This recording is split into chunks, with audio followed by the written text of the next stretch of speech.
That's it, Heather. Heather, you got enough, man. Let's go. That's enough. Stop taping! Please stop taping! Okay, we're leaving right now. We doing, everybody. Welcome to Blood and Donuts. I'm Tony. And I'm Chris. Thanks for joining, everybody. Man, I'm just glad to be here. I was hiking with my friends in Burkittsville, and I brought you something, Chris. I brought you something back from. Oh, okay. I see you. Thank you. Yeah, that's yours.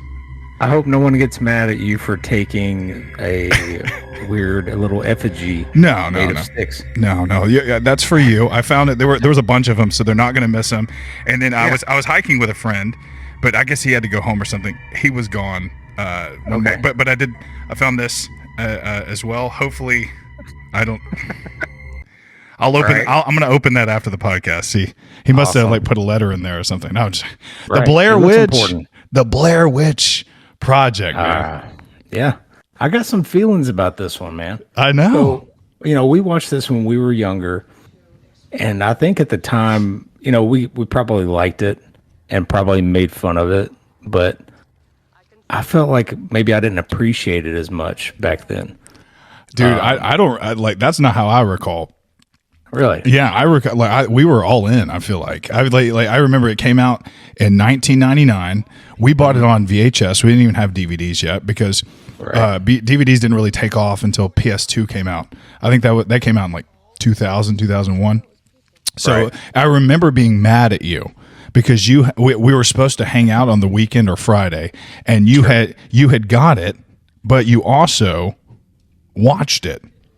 Before I did, man. So you watch, sure. yeah, you kind of watched it, and you were like, "Hey, it's very good," and you would, yeah, I feel sorry. like I feel like we were all in back then. You didn't know if it was real, right?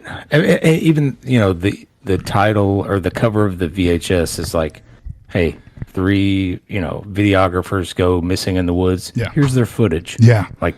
You thought like, oh man, this is awesome. This is the real deal. You could look up the website back then, and it would say they're missing. It would have like missing posters and stuff like that. Man, and they then did so good. Yeah, they did such a good job. But the promotion of it. Oh, the promotion was so simple. good. It was so simple. Yeah. But again, we were probably. I was 13. You were probably what, 14, and we believed it. Hook, line, and sinker. Yeah. But young people listening to this, you might think like, how could you believe something like that? We are from Tennessee, so like an hour away from here is the Bell Witch. You know what I mean? The Bell Witch, which is the most documented haunting in American history. Andrew Jackson talks about it. So when we hear about the Blair Witch up north in Burkittsville, we're like, yeah, sounds legit to me. Happens here all the time. Yeah, happens here. Just like you got a witch too. We watched it multiple times. And so first off, we're teenagers in 8th grade, so they said the F word 100. There's no telling. Like we love unfortunately we love that. We love so there was just again we're sitting there, we're looking for something that we missed. Is the Blair Witch somewhere in there that we missed somewhere? Or it was so pick cool. up on an audio cue or something. Yes. You're like, did he say something? Yes. Yeah, I love it. Yeah, I loved every bit of it. And again, it was kind of cool, like going back, and I probably have not watched this in 20 years. Right, me too. Maybe 15. I did watch the new one when it came out in 2016, something like that. There was something that they made, but the directors did not put their stamp on it. Right. It was like Book of Shadows. Sarcasm. Book of Shadows. Yeah. Something like it's that. terrible. Yeah. Okay. Don't watch. Yeah. But the original film is great. And it's, it is the lost footage cinematography that makes it just standalone. And, it inspired stuff like Paranormal Activity, VHS. You can all look back at this film and say that was the standard. That's what kind of started it. I think there was a movie or two before that, but this one is the one you remember. Yeah, you're definitely gonna have the people who say, "Oh well, before there was lots of lost footage films before this one." This is the big one. This is the one that really, and again, horror lost footage films. It's so much better. It's so much and the way they did this, it was amazing. It stands up still. Yeah, it does, and if it wasn't horror lost footage, no one would give a crap about it. Yeah, exactly. This is a fun vacation lost footage. And then just like, no, don't care. No, the lost footage, and I think they said that we found this in an abandoned house buried underneath it. It came out in 1999, American supernatural horror film, written, directed by Daniel Myrick and Eduardo Sanchez. Fictional story about student filmmakers Heather Donahue, Michael Williams, and Joshua Leonard, who hike into the Black Hills near Burkittsville, Maryland in 1994 to film a documentary about a local myth known as the Blair Witch. The three disappear, but their equipment and footage are discovered a year later. It was in the Guinness Book of Records. Blair Witch is the all-time winner in the category of top budget box office ratio. It only cost $60,000 to make, but it made $248 million. Man. That's incredible, isn't it? That really is. The film's original title was The Black Hills Project. It was later changed to The Blair Witch Tapes. And then finally, The Blair Witch Project, which I'm glad she did. And what's cool is you hear Heather towards the end. She goes, "This is my project." You know what I mean? Like, it kind of like, I didn't even catch that. Or maybe I just didn't even think about it when I was a kid. But the word Blair in the title was in honor of Blair High School, where the sister of director Eduardo Sanchez briefly attended. Isn't that cool? Filming only took 8 days. The editing of the filming took 8 months. That's 8 days to shoot? Yeah. So, so I was reading up on it. Apparently, again, they used the actors' real names in this. And even Heather Donahue's mother actually got some letters, some condolence letters, because they thought, there was people out there who really thought she was gone. And they just brought him out into the woods, and they handed them these yellow envelopes, and each day there would be something on it like, "This is what you're feeling today." Would watch the dailies at night and give us instructions, character motivations on what they saw and where they wanted to take. And so that's cool. Yeah, and the two directors would be out in the woods, and they would be making these noises. They would be at one point during the film, they're playing. You hear children's voices out in the woods. Well, they have boom boxes out there, and they're playing them, so you're really hearing that. So they kind of like tried to make it as real as possible by creating like this real event. I'm sure they were playing that as a surprise and not telling them what they were going to do. Probably got genuine scared reactions of like, is that the directors or is that something else? Man, that's really good. And not only that, I mean, these actors did great. Yes. They were all three of them. They were so real. They were so legit. Like the screams that you're getting, the dialogue that you're getting, so good. Oh yeah, so good. It shows how the mind works, and like you start accusing each other of stuff. One of them goes crazy. The other one's trying to keep them together. Then they go crazy. Yeah.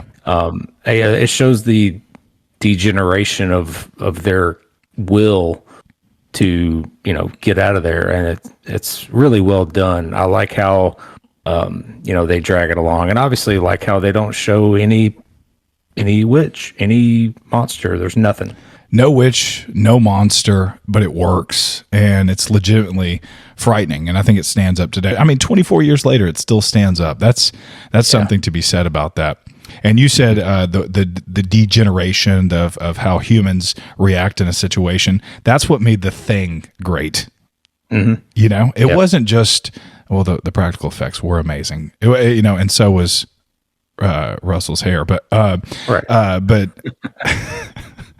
but obviously there's no soundtrack in this Blair Witch. There's no Blair Witch, and the actors are great. It's just but what you're seeing is, like you said, you're seeing the human condition. You're seeing, and people, when you're watching it, you're saying, what would I do in this situation? I would act that same way.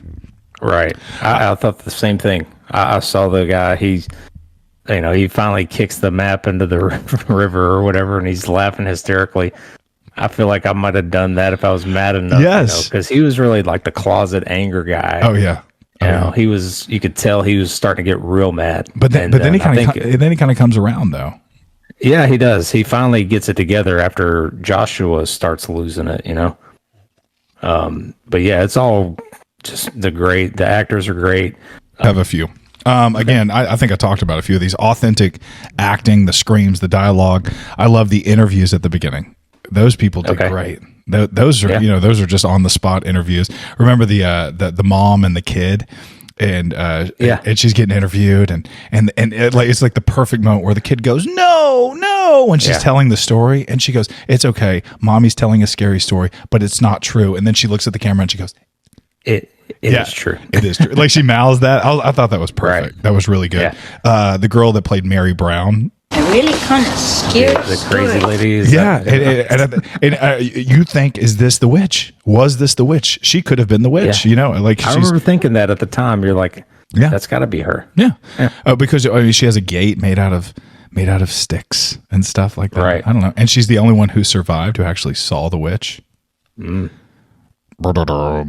I like the ending. I love the ending. I like the tent scare. The tent.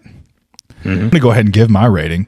Do it. I gave you my my positives. I gave you my cons. Does it stand up? The budget was there. I mean, you got the stick of it. They did the best that they could with this budget. I think some of the newer found footage films are frightening. The ghosts, Paranormal Activity. It's the first two. Don't show me Paranormal Activity 8. They're incredible. If this was getting crazy, but if this was 1999 and we were doing this rating right now, I'd give it a 13 because in 1999 it was one of the best horror films I'd ever seen in my entire life. And I bought the film, I watched it over and over. I loved it. Today, I'm going to give it a 10.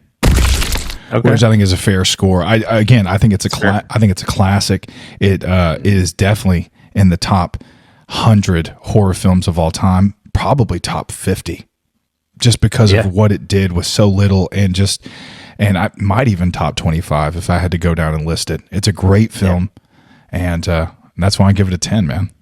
Okay, awesome. So let me get into mine. So let's hear it. Obviously, it's an inspiring found footage film. It's kind of like the landmark, the one that that started it all.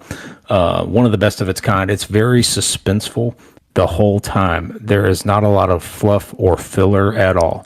There's not a time in the movie where you're like, man, I wish something would happen, because something's always happening. I felt they're anxious. either getting scared or they're recuperating from their scare, trying to figure out how to get out of the woods. Yeah. Not showing the witch was a great move. You don't need a monster. And you brought it up during our ritual review where they almost showed the monster too much at the end. This one did not show it at all, and it leaves you guessing. My cons, there's a few. I mean, some of the shaky cam can get a little nauseating if you're not used to that, but that comes with the territory. That's take it with a grain of salt. The audio at times is like whisper quiet and then screaming. You kind of like, golly, okay, but that might be part of the jump scare part too. My favorite scene was kicking the map in the river, and there's your motivation. I think we use that a lot. Yes, we did. Talking to each other. There's your motivation. There's your. You're in the woods. Nobody's here to help you. You took an effigy, and now the witch is after us. There's your motivation. Oh, that's. Hey, place. There's no one here to help you. That's your motivation. Scene for me was, or not really the worst scene, but I thought they could have done a little bit more building of the lore with the interviews in the beginning. Because if you missed the part about, spoiler here, we're talking about this 24-year-old movie. If you missed the part about standing in the corner, you might not get the ending. If you were 5 minutes late because you're getting popcorn, you might have missed that. So give me a little bit more of that lore to connect the dots at the end. And again, I thought it was great. I felt like I didn't watch this movie for 20 years for a reason, but when I watched it again, I'm like, oh my goodness, this was amazing. I'm going to give it an 11 out of 13. Wow, that's a good donuts. score. Yeah. It just brought me back, memories with me and you watching them when we were kids. Good film, and the lore at the beginning, I do see what you're saying, and they kind of mix it up. There's a serial killer who kills kids, and then there's the Blair Witch, and then the two kind of mix, and they get really foggy, And again, that adds it for me. You know what I mean? Yeah. I love the beginning where they're getting ready for their trip. They're grocery shopping. You know, Right. they're at the hotel the night before, and just like going through the cameras and like trying to work the cameras. It seems legit, especially in the beginning. When people leave and you have to get on the next day, it seems like, why are we still running this camera? But yeah, I get it. Right. I get it. There's a lot of that. Yeah. It's like, just turn it off. And they bring it up too. You know, the actors are like, why are you still pointing a camera? Yeah. The director You're still filming. Just shut it off. The directors understood that at some time the audience is going to say, why are we still running this camera? So it seems like they did try to, but with any found footage film, you're wondering that. You got to have the camera rolling. Why are they still running this camera? You know, with Paranormal Activity, I think it was like bedroom cameras. So it was like, you know what I mean? So it's like, it's running regardless. But with this, they have to pick it up, push the button. Right. And you're like, when some of these sounds and some of these things are going on, would they really be doing that? Would you really reach for that camera? I'd be reaching for like a gun or a knife, not the camera. Not the 16 mil or whatever. Oh my gosh. And we did talk about like how the witch is never shown. But I was reading somewhere that the witch was supposed to be shown. And so the directors, they had one of the guys dressed in like white pantyhose off to the side. I guess it was supposed to be just so, and the actors were running. And I don't know if you remember what Heather goes, what is that? What the F is that over there? Yeah. She was supposed to pan up. Oh, and she didn't pan up enough, maybe. She didn't. And you know, well, they all died afterwards, so you couldn't have a second take. So right. Oh, that was another one of my pros. I forgot to hit on it. That they all died? Yes. No, I'm just joking. That was no. It made you like the characters. There wasn't one actor that I was like, I wish they would just kill it already. Yeah. I liked all three of them, and I was pulling for all three of them to live. They were legit too. Mm-hmm. They were legit. Great actors. Yeah, the actors they really pull. If you had suck actors, this thing wouldn't have worked. Oh, not at all. Not at all. There's were any of the interviews a little sus to you, where it seemed like an actor? Maybe the fisherman guy who's putting the lure on you a little bit. You know what I mean? Yeah. That just shows you that just shows you if you had one main person who was suck actor, you know, it wouldn't have worked. Right. Yeah, I agree. I like the way they formatted it too. Like you said, it looked really real. Yeah. I thought they did a great job. Well, are you ready to spoil this thing and go scene to scene with Let's do it. The Blair Witch Project? Here's the spoils. 3 film students go to Burkittsville, Maryland, to make a documentary on the Blair Witch Project.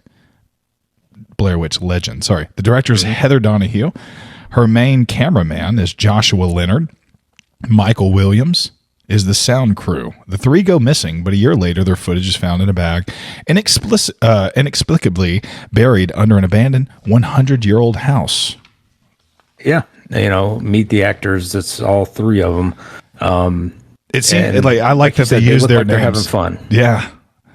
I mean, like the pan into the marshmallows. There's a marshmallow, and it just kind of goes. I mean, that's something that I would do if I had a camera. We're about to go on a trip, and you're excited and all that stuff.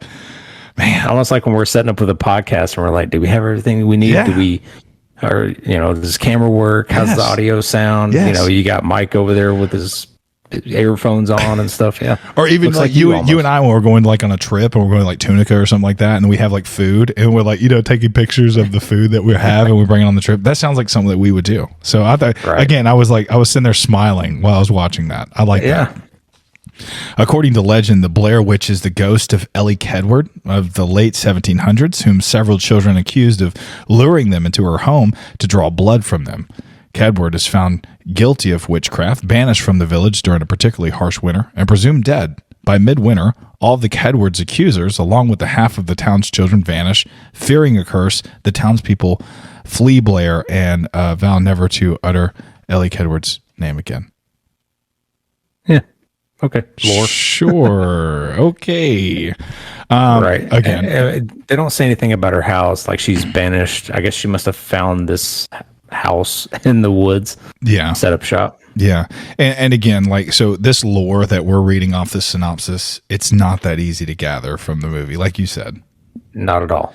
You're just gathering tidbits of information. And again, when Mary Brown, who's pretty credible, I guess, at the, by the end of it, I mean, they just, when they get back in the car, they're putting her down. They're like, what a freak. You know what I mean? Like, yeah, she really, all that stuff. But anyway. Yeah, that's what we would do too. Just talk about people as soon as we leave their presence. Absolutely.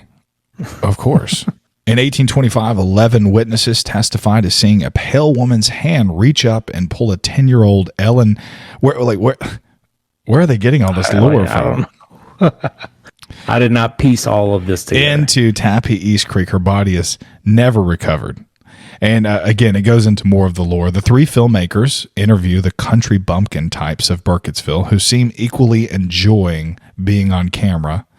They're mystified as to why they'd want to come and make this film. Heather interviews Mary Brown, played by Patricia Decoy, I believe it is, an elderly and quite insane woman who has lived in the area all of her life. She claims that she's seen the Blair Witch one day near Tappy Creek in the form of a hairy, half animal beast.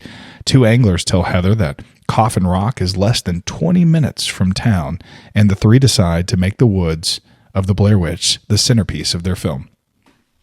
Yeah, and some of the lore that you missed is part of the big reveal at the end. Yeah, where she makes one of them stand in a corner. She makes one of the kids stand in a corner so they don't look at her while she kills the other one.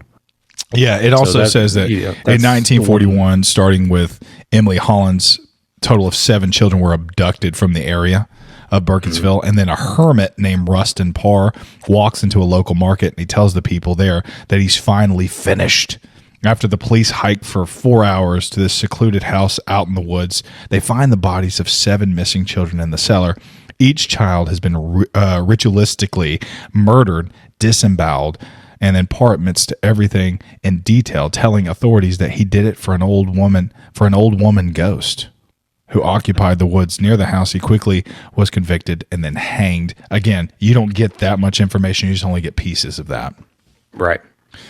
But again, like you said, they make the kids stand in the corner. That's creepy. Yeah. That's what, if you don't catch it, you wouldn't understand the ending. Yeah. You need that. After enjoying a drunken night at their motel, Heather, Josh, and Mike park and go into the woods with a map of the logging trail. After hiking a few miles into the woods that seemed far larger than they had appeared from the outside, they filmed the creek where the Coffin Rock massacre occurred. Satisfied with their footage, the three set up their tent when it starts to rain. They remain in high spirits through the night, despite Mike's flatulence. The next morning, Joshua claims he heard strange noises during the night, one of them that he called a cackling. That was cool. And that's your sound guy. He can hear all of that. No, I think Josh was the film guy. And then they said Mike was he was the filmmaker. Okay. But he was Josh was like, definitely like a cackling over that way, Right. And that's just one of this is the first night of what turns into many. And then you kind of just, like I said, there's no filler. There's nothing uneventful. Every night they're there, something goes on. So that's really cool. Yeah, I love that.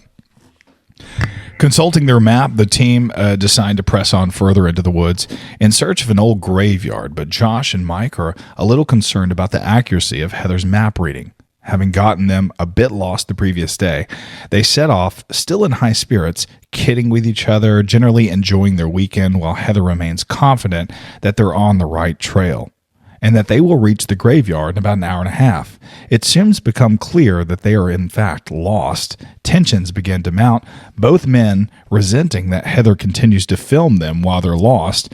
They press on, braving a river, crossing over a log bridge, and they come across a clearing where they find this strange pile of rocks neatly stacked on the ground. Heather recalls something that Mary Brown had said about a pile of rocks in the Bible, but she can't remember exactly what it was. And then they find 7 piles of stones in all. Right. And don't they wake up with a pile of stones in front of them? Yes. Right after they exit the tent in the morning, or maybe it's this next morning, but right. Yeah, and they're forced to set up camp. I don't think they're trying to find a cemetery, and they haven't reached it yet. And according to Heather, they should have been there by now. So they're like kind of begrudgingly going along with her and like, stop filming. Let's just get to the place. They never find the cemetery. I think they do towards the end, but they're still looking for it at this point. Oh, okay. I thought the piles of rocks were like some kind of cemetery, and I thought that's what they were alluding to, but it's probably not right. I don't know. Right. I thought that they were still kind of looking for the place to shoot. And then they found the rocks. I didn't think that was a cemetery, but you might be right. And then early on, it talks about Coffin Rock. They do film at Coffin Rock, and according to her, like these men were like tethered together in some type of way, and then they were disemboweled, like their stomachs were opened up, and they were, I don't know, it was just a weird scene right there on the rock next to the river. It was just again just made up by the directors, but very gruesome and very awesome. And I feel like we have to use the word tethered at least once now on a podcast because we've been after you review Us. If you don't talk about the tethered and like that's in your vocabulary now, right? You have to bring it up every time. That night they build a fire and they cook food. Some of the tensions have dissipated a little. During the night, Heather takes them back to the rocks to film more footage, and one of them knocks over a pile of rocks. Later still, the trio hears strange noises from the woods and they set off to investigate. Something's clearly moving around them, but Mike refuses to leave the tent to help look for it. Next morning, it's raining harder than ever, and the trio discuss the events of the night before. Josh suggests that the noises were caused by local rednecks, and Mike agrees, worrying that if someone was prepared to come this far out into the woods just to spook them, they must be seriously disturbed. Right. And, this is 1994 in movie lore. So I guess this is before they all had cell phones and just call for help. Absolutely. Right? Yeah. Just like he's like, what do you think that was? Heather asked Josh, and Josh was like, I think if you ask me, somebody's messing with you. Right. And again, they say country, but they talk about, just like it's one of these rednecks around here. They're just messing with you. They're making sounds, and they still don't want to believe that there's a witch. Right. And you as the viewer, you're left up to determine what it is. Is it the country bumpkin rednecks messing with them, or is it the witch? And you want it to be the witch. You know it's the witch. The group decides to head back for the car. Heather continuing to insist that she knows what they're doing, where they're going. So Heather knows where they're going. She says that very often, and you're just like, I mean, got that map. Yeah, you kind of get mad at her a little bit. Mm-hmm. As the day progresses and they fail to find their way back to the car, tensions again start to run high as the day turns into evening. Heather suggests that they camp for the night. Mike is starting to get increasingly stressed by their predicament. Through Heather maintains that they aren't far from where they left the car. Mike's getting stressed out. And this is the scene where when Mike starts stressing out, I feel like I relate most to Mike. Yeah. Like I would probably just get mad first. Yeah. Like I wouldn't be trying to keep everybody calm. I would just be mad at Heather. Yeah. Yeah. The whole time. Right. And then, I mean, it is kind of Heather's fault. She takes, it's her idea. This is her film. She kind of hired them, I guess. Right. I don't know. Yeah, I would say so. Yeah. And then, and then she acts like she just like everything's fine. And, she knows exactly where they're going, and maybe she does, but I don't think she does. Right. And she's off camera for a lot of the film because it's her filming. You know, when she needs to put the camera down for something, it's not like the guys pick it up unless they're just berating her. Yes. Like, this is your fault. Yes. Let's do another video. Yeah. That night, they are again disturbed by strange noises around them in the dark. They again go outside to see what is causing it, and they hear what seems to be trees being knocked over and other strange sounds. Josh suggests that it's probably just deer, but Heather isn't so sure, noting that it's on every side of us and that the sounds are like footsteps. Right. And this isn't the kids laughing yet, is it? No, not yet. Has that? Okay. There's like trees falling down. Right, like something big is moving through there. Yeah, and so like you're watching the film, and it kind of keeps, they get pissed off, they get stressed out, they're walking in the woods, and then at night something bad happens. This happens several nights, and that's where towards the end of the film, and we'll get into it, but they don't even want to sleep anymore. Do you blame them? They can't sleep. Yeah. If they go to sleep, she's scared to close her eyes. She's scared to keep them open. I mean, the witch really does a number on their psyche. Yeah, it's crazy. And again, I don't know exactly how many days they're out there, but you start feeling it like they're out of food. They don't have a lot of food. The directors actually did not feed them. They would give them less and less each day. Oh, man. Yeah, so a lot. That's really good. Yeah, and the dialogue that she does. We'll get to that part here in a minute, but the dialogue that she does on her face, and where she's like, "Josh's mom, I'm so sorry," and all that stuff. That was all off the cuff. She just did that. Wow. She just made that up. And you hear at one point Mikey say, "Do y'all want a cheeseburger?" I got like a cheeseburger. I got a cheeseburger in my back pocket. Like you can imagine being out in the woods that long. You're starving. I want a freaking cheeseburger. I want a double Whopper with cheese. I want a Sonic cheeseburger. Josh, he wants some cigarettes. There's no cigarettes. Yeah, they're out of 6 too. Don't forget that. They're in withdrawals and stuff. That's tough. But I don't smoke, but I wanted one for Josh. Right. You know what I mean? Yeah. I would smoke in that situation. Mike does find some at the bottom of his pack, though. Right. Coincidence. He had some, didn't he? He was saving those. He was hogging them all. Next morning, they find 3 piles of rocks that have mysteriously appeared overnight surrounding their tent. Heather films them, to the dismay of Mike and Josh, who just want to go home. But things are about to get worse. The map has disappeared. While it had been in Heather's trousers, they put trousers in here. It's her pants. Jeans, trousers. Levi's. It has been in Heather's trousers the night before, but it's gone now, and the 2 men deny having it. They are now completely lost. They have no way of finding their way back to the car. Josh implies that Heather has deliberately lost or hidden it to keep them all in the woods to complete her movies. Unwilling to give up, the trio follow the creek, hoping that it will eventually lead somewhere. Josh reasons that someone will start looking for them when they don't return.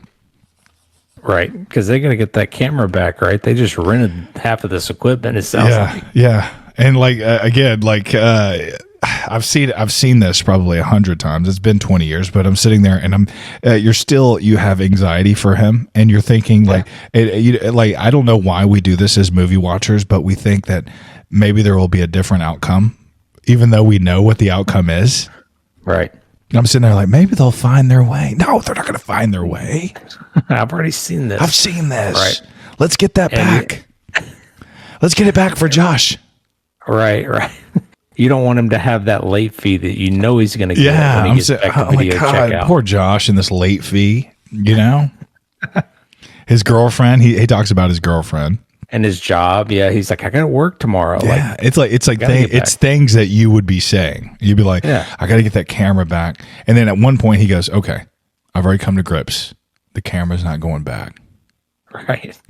Oh, I read somewhere too that when he's rolling on the ground, he actually broke that camera, that 16 mil camera, whatever was in his pack. Yes. It was on one of these notes or something. I love it. When he's rolling on the ground, he kind of rolls over by a tree and he goes, y'all go ahead and just go find help and then come back and get me. And I laughed. I chuckled out loud. I was watching it by myself, and he goes, I'll be under this tree. And then he goes, with this vine right here. With the vine. I laughed. I was like, man, that's a funny line. I'll be at this tree. They're in this woods. They never know where they're going. They're walking in circles. And he's like, I'll be under this tree with this vine right here. I thought that was funny. I don't know. It was a good line.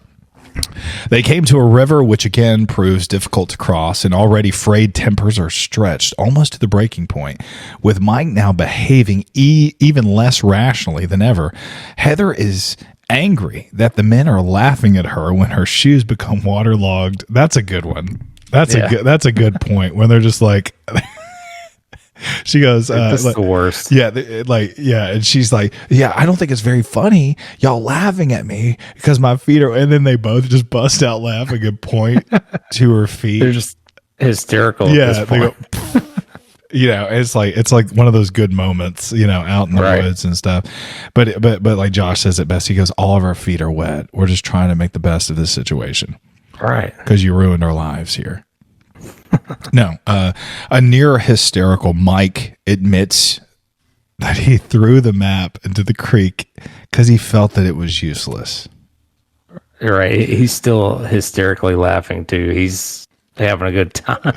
I remember, like, are you serious, bro? We love that part. I mean, like, he just like nonchalant laughing.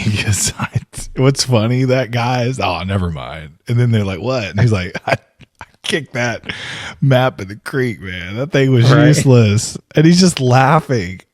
And then at this point, Heather, like, the scream that she lets out is so real. Yeah. You know what I mean? She is so pissed. And she's like, you feel it. And you're just like, man, she's doing a good job acting right now. This is all your fault.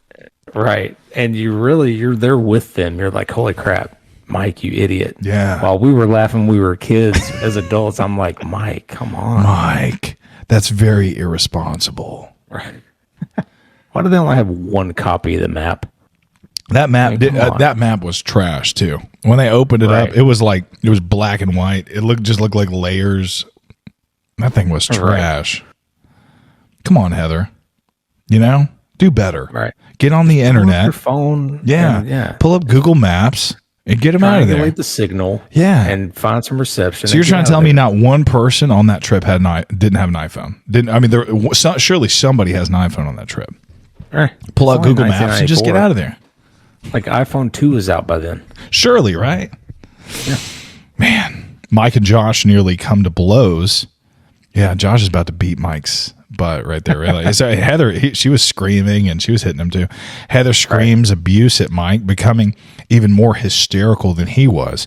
The relationship between the three is now completely broken down, and they just waste time arguing over who is going to hold the compass, and they're just apportioning blame to each person. Eventually, after continuing south for a while, Mike and Josh just simply stop. They refuse to go any further. But in a nearby clearing, Mike finds a strange stick figures hanging in the trees, dozens of them. Some of them shapes of strange. I like my stick figure. I made my pregnant wife make that before this podcast. She has no idea what it's for. No, she has no idea. I was like, babe, did you make my effigy for the Blair Witch yet? I need that. There's all these these symbols. Others clearly meant to represent human forms. Heather films the totems for a while before Mike and Josh demand that they just leave the area. Mike screams hysterically for help, reasoning that the rednecks have followed them and fashioned the figures. We find out later, again, like you said, that Heather took one. Right, yeah. Like, just leave it alone, lady. She's so into it now. Yeah. Like, so this story, she's still recording. She's taking crap. Yeah, and again, and at one point, Josh is like putting the camera on her, and he's like, "Why are you doing this? Why are you doing this? Like, I'm gonna film." Like you said, and then she goes, "It's all I have. Okay, it's all I have." And then you're like, "Oh, okay." I thought a good point that Josh makes too. He's like, I see why you do this, because it's not reality. You're looking through the lens of this film here and looking at the screen. It's not reality. So that's why you do it all the time. I like that. Yeah, it was a good one. That was a good quote. He's like, yeah, it's like, this is taking you away. It's like fake. Mm-hmm. That night they decide not to light a fire, and they extinguish all the lights in the hope that it won't give away their position and hence won't attract any attention. Yet they're again all woken up by strange sounds, including what appears to be a baby screaming. As they are listening, their tent starts shaking. All three flee into the night, still filming everything as they go. They spend the rest of the night cowering together in the darkness. And they're away from their tent at this point too. They ran off, and when they wake up later, they're not at the campsite. This might be one of the more intense probably the most intense part of the movie when their tent starts shaking violently. Right. And I mean, I remember watching that and being like, "Whoa, what's going on?" Right. Would you leave the tent or would you run out? And even You're when looking for like handprints coming through the tent or something, you're looking for hands groping the tent, stuff like that. So especially when we were rewatching it, we were like, and they kind of look back on the tent when they're running, and we're trying to see what's out there, like if you see anything, but we don't, obviously. But and that's where she missed her shot to pan up. Come on, Heather. What is that? What was that? Was that the one right there? I think so. Yeah, when they're running away, she's like, "What is that?" Josh says he has like some blue gunk on his stuff. Oh yeah, like the slime. Yeah. Some blue slime. Yeah, he's been marked by the Blair Witch. She uses blue slime. At daybreak, they return to the tent where Josh finds that all of his belongings have been scattered around the clearing, and they're covered with a strange slimy substance. They also find that another one of the wooden stick figures fashioned from twigs and vines. Finally, sickened by her insistent filming of everything, Mike attacks Heather and tries to get her precious video camera away from her. Right. And real quick note on the effigy. I think I mentioned it when we did the ritual podcast. They used similar things, right? Like carvings in the trees, stick figures hanging down. I was like, Blair Witch. Yeah. They stole that. Blair Witch. Yeah. These directors like didn't have any money. Right. When Lauren was making that, we just picked up some twigs over here in this Barfield Park next to us. Like, I was like, the directors didn't have any money, and that's what they put together. That's all it is, like they just and it's so iconic now, these things. So that's so cool. They again press on, and Josh seems to be on the verge of absolutely losing it. He's becoming moody. He's the same one. He's still the most sane one of the group right now, I think. Yeah, so me, he was. Yeah, he was very sane. He had it put together, but now he seems like he's losing it a little bit. And like this is when you're like, and even Mike is like, "Hey, he's free. Like, give him a minute. Stop filming. Yeah. Get the camera out of his face. Let him have his moment. He's crying right now." Yeah. Like at one point, and then you kind of see Mikey grow up a little bit. Right. At this point. A good character arc for Mike where he's mad and now he's the compassionate one. And even at the end, like so it started out, he was afraid to leave the tent. She was like, "Come film," and he's like, "No, I'm not going." He's kind of afraid. He was like, and then there at the end when we'll get to it when he's trying to find Joshua. He's like he's going room to room. He's like he's very brave. So he's again first in there. So like you said, you love all of these characters because you see them at their worst, but you also see them at their best, and you can identify with that as a human being. That was beautiful. Thanks, man. Mike and Heather, they forge this uncomfortable alliance trying to hold the group together. Mike argues that whatever is stalking them is probably going to return. They must keep moving, while Heather maintains that it's simply impossible for someone to simply vanish in America. Later, they come to a river and they're panic-stricken, realize that it's the same river that they struggled across the previous day. That does seem so stressful. Right. Yeah. I love this part too, where, they're going south or whatever. They're trying to stay south. And then, a few scenes ago, they're struggling over this river. I think that's the water one, right? Where she gets water in her shoes. So you remember that scenery while you're watching it. You're like, oh, that's a log of, and you see it again. And you're like, oh, that is the same log. Yeah. And Mike's like, it's the same river. And he's like screaming. And then Heather, on the other hand, is like, it's not the same river. Right. And she's like crying and breaking down. She's realizing it is the same log and river that they had just crossed. Mike rushes off, ranting angrily while Heather collapses just in tears. They're now desperate. They have no idea what they're going to do, where they're going to go.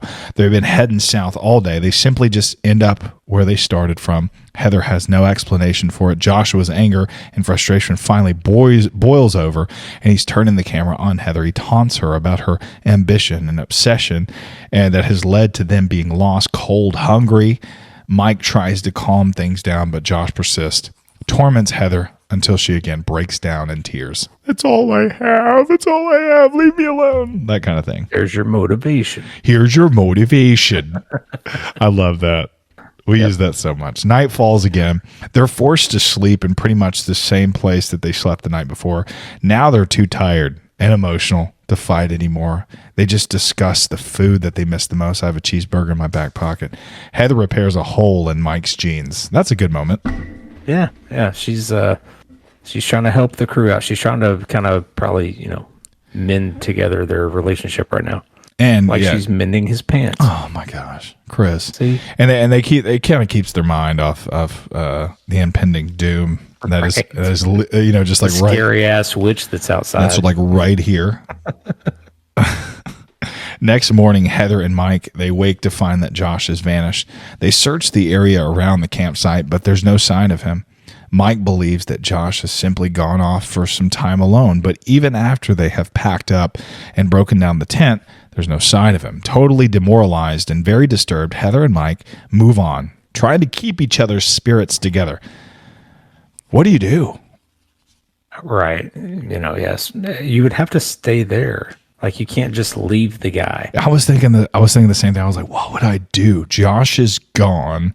And I would completely just freak out, I think.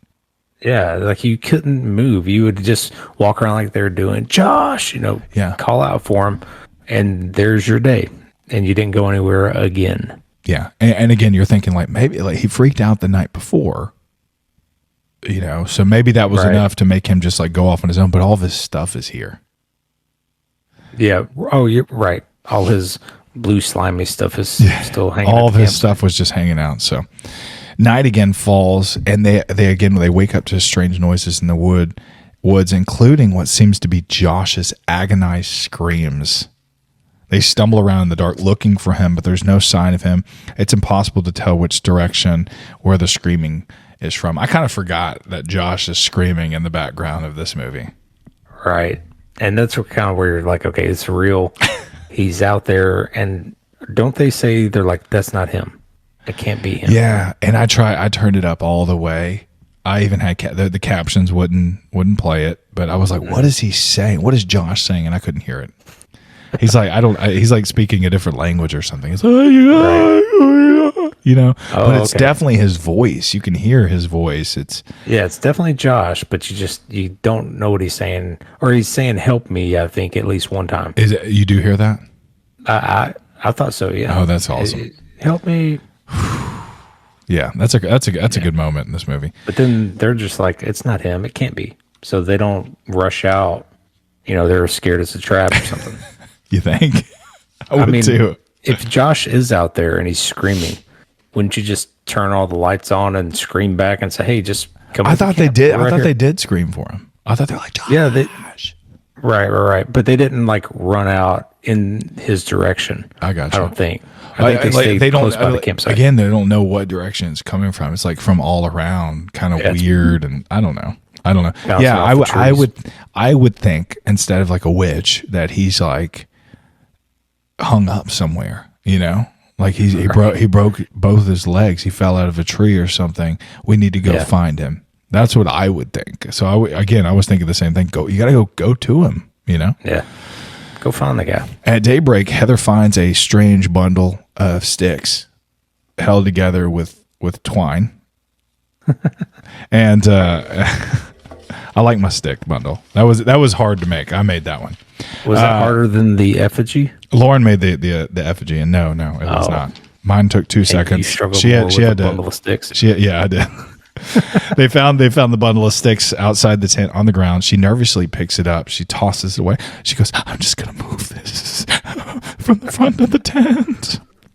Now, Mike, they're just too exhausted to move on. They spend the rest of the morning comforting each other. Later, Heather finds another bundle of twigs, this time with something inside of it. She opens it. She finds a piece of the fabric from Josh's shirt wrapped around hair, an unidentifiable piece of like flesh or viscera. Something. Yeah.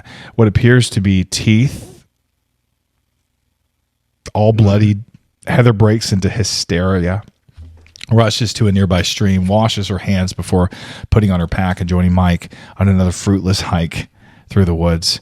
Their meanderings are becoming even more random and directionless as their mental state rapidly collapses. Mike is even driven to eating a dirty leaf to help alleviate his... Is he really, though? He's just sitting there joking, I thought. He's just gnawing on it, yeah. Yeah, he just goes. I thought it was a tongue and teeth wrapped in that, shirt or whatever, which it looked like it was part of Josh's shirt, right? Yeah, so it was definitely part of his shirt, but I just saw a tooth in like a blood soup looking thing. But yeah, there might have been more in there. It was just ever since we were kids, it was just kind of like you just assumed it was some type of. I don't even know if I knew it was a tooth. Yeah, you could see the tooth in there pretty good, and it just looks like some kind of bloody blob. Yeah, and then a chunk of hair or something. Yeah, which when I kill somebody, that's what I do typically. Yeah. I'll some hair and maybe a tooth or something. Yeah. And you leave the sticks in front of the door. Why not like a toenail or a finger? Yeah, that's true. I would like a toenail or a finger. I think. Let's get creative next time. That night, Heather videotapes a confessional apologizing to her mother and to Mike and Joshua's parents for her naivety and accepting full blame for what has happened on the ill-fated expedition. She realized that her dogmatism and her pig-headedness are what has led them to where they are. Later in the dead of night, they begin to hear Josh's voice. It's closer this time, pleading for someone to help him. They abandon the tent and they actually go and search for him. There he goes. Now he's screaming. This is the infamous face selfie video that has been absolutely it's been dramatized and laughed at, and even Scary Movie did it with the snot, the snot bubbles and all that stuff. It's in The Office, for crying out loud. Yeah, it's iconic. It's iconic, and it's exactly what you would probably do yourself. Because you're wondering, you're like, does she care? Does she what is she going to do for this guy? Josh is gone. What are they? He has a girlfriend. He has he has parents. He has a family. He has friends. Right. And this is her character arc completing, where she was more worried about the film the whole time, and now she's really finally realizing, like, I really did mess it up. I'm sorry, everybody. It is my fault.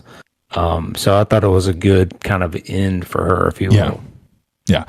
Whereas Josh's character arc, like I feel like you liked him, and then he got spoiled, but then he died, so you like him anyway. You know what I mean? Or he left, so you just felt bad for him. Yeah, he was trying to keep the group together the most, I think. He was kind of he was mad at Heather, but he was trying to keep Mike in check with his crazy, he was kind of the glue, but yeah. Yeah, he had such a good heart in the beginning that it was hard to ruin it. You know what I mean? Yeah. You understood his frustration, and then the fact that they took him, he was the only one. Yeah, I get that. Following Josh's voice, Heather and Mike find this house, this dilapidated house out in the woods. In a clearing, and they go inside.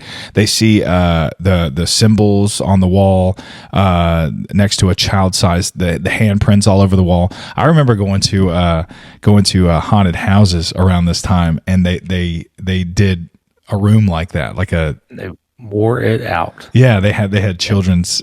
Oh man, it was so good. That was a good time to be alive. Good time to be a teenager. Josh's voice seems to be coming from somewhere inside the house. Mike rushes upstairs in search for Josh. Mike then realizes that the voice is now in fact coming from the basement. He rushes down the steps. Suddenly, Mikey's rendered silent, and the camera just falls. A hysterical Heather, you can hear hysterical Heather on his camera, of course. She follows. She sees Mike in the corner of the room, face against the wall.